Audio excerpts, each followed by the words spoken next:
Hi there, Vernon here from The Casual Artist. So, Jürgen Klopp, new Liverpool football manager. Let me be clear, by the way, this video is not about being a football fan or not.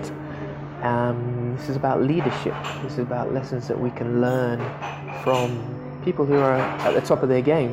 And this is a guy who's just taken charge of one of the greatest football teams in the world, perhaps the greatest football team in the world. Just to give it a little bit of context, it's a German guy, been very successful managing a couple of top German clubs, Mainz and Borussia Dortmund. He's been taking a bit of time out for a few months. He's got the timing perfect, really, and he's taken over Liverpool Football Club. So he had his first press conference today, and I just wanted to share some of the leadership lessons that I found out of what he shared in that press conference. So, lesson number 1.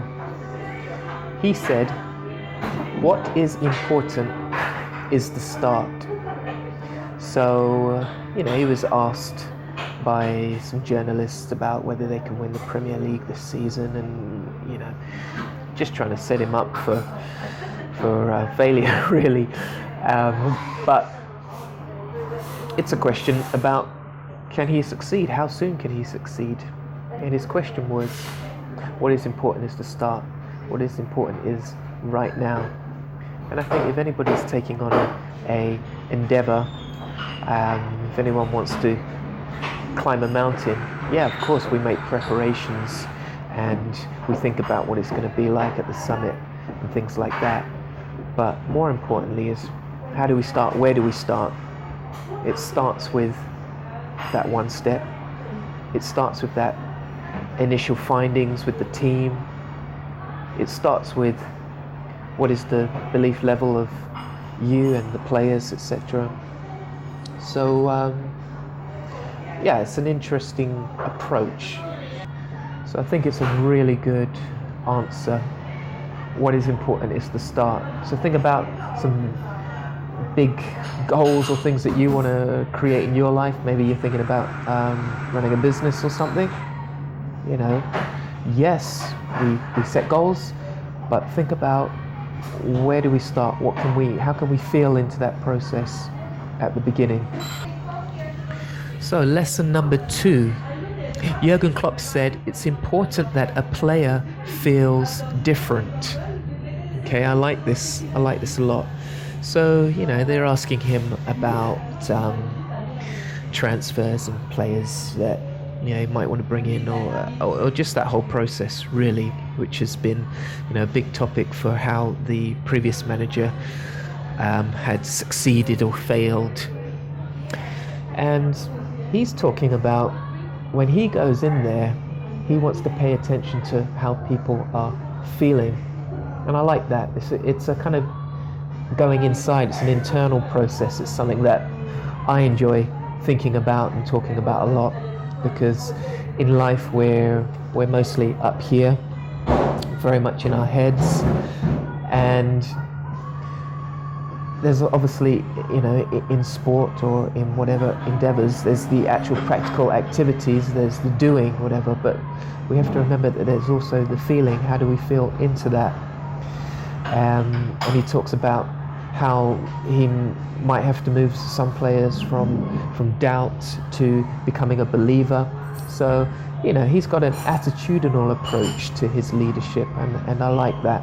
And I imagine a lot of the top managers, top leaders in the world pay attention to that as well. Lesson number 3. Jürgen Klopp said, it is easy to handle this. Okay, I like this a lot. This idea of not making things be hard or be difficult, or seeming hard or seeming difficult, and how we can just reverse a perspective on that and look at them as easy. Don't we want an easy life or an easier life? Do things have to be hard? Do things have to be a graft? Okay, yes and no. But let's just see it where Jürgen Klopp's talking about it. Yeah, so he's asked a very challenging question, which is about the transfer market, or the transfer committee within Liverpool Football Club, which is a big topic because that was effectively the downfall of the previous manager, his difficulties in bringing in certain players into the club. So try not to go too much into the football side of things here, because this is about leadership lessons. But he answered the question by looking at the basics, paying attention to the basics of what he knows he needs to do.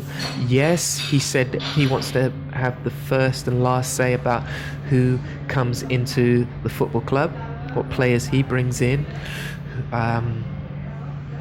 But he said he didn't think for 2 seconds that this was a difficult or a big issue. He said it is easy to handle this.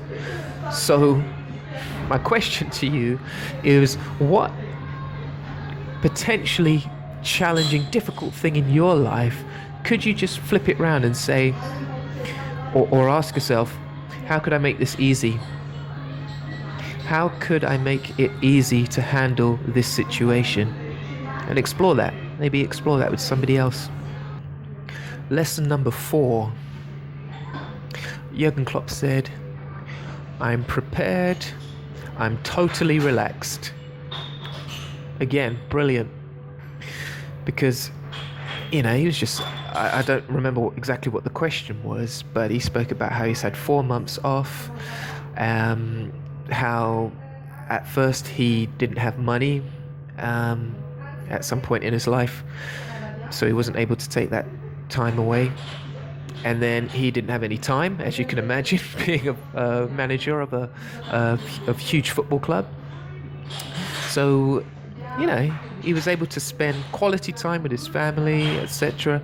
And he says that he's relaxed. So not, I'm pumped up, I'm fired up, I'm ready to go, yeah. He said, I'm relaxed.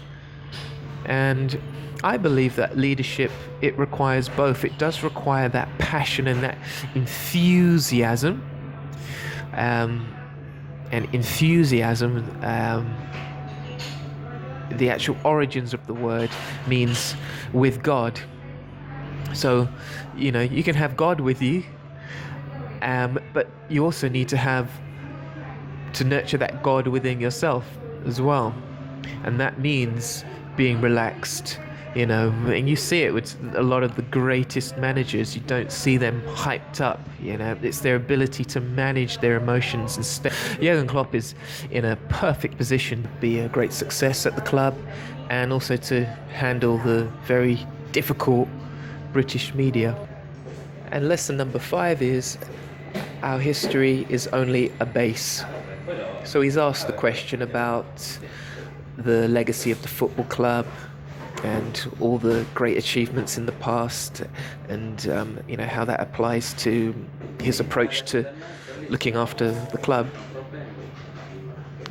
But he says, let's be careful not to get too lost in the past. He uses the analogy of carrying a backpack around with us, a 20-kilogram backpack around with us, and he's absolutely right. Let's think about a lot of the things that we take on in our lives, and how often we point to the past as an indicator as to how we might achieve going forward. And as Jürgen says, of course, we can use our past as a foundation, as a reference point often, but we can't allow it to determine our future. Your past is not your future. Good luck to Jürgen, and thank you for listening. Thanks for watching this. For the next video, just click. Don't forget to subscribe. See you later. Bye bye.